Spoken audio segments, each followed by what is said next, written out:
ग्रामीण भागातला आपल्याकडे फार मोठा कल या विषयाकडे वळतोय आणि त्यांना नेहमीच असा प्रश्न पडतो की काय कमतरता आहे आमच्यामध्ये वगैरे की काय. पण मी ज्या प्रकारे बघतो पुण्यामध्ये देखील मी वाचनालयांमध्ये पाहायचो की ग्रामीण भागातली मुलंच जास्ती प्रमाणात या गोष्टीत सिलेक्ट होतात UPSCच्या.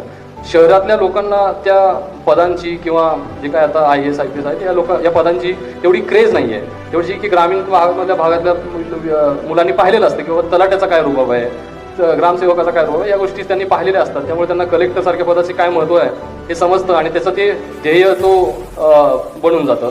तर त्यामुळे ग्रामीण भागातली मुलं आहेत आणि ते पोटेन्शियल देखील त्यांचं खूप आहे. ते अभ्यासही भरपूर करतात, कष्ट घेतात.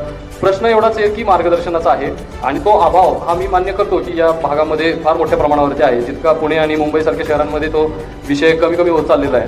तर आपण हाच प्रयत्न करत राहावा की इथे आणखी अशी केंद्र उभे राहावीत, अशी आणखी संमेलनं व्हावीत आणि लायब्ररीज सगळ्यात महत्त्वाच्या उभ्या व्हाव्यात. कारण लायब्ररीज थ्रू आपण गायडन्स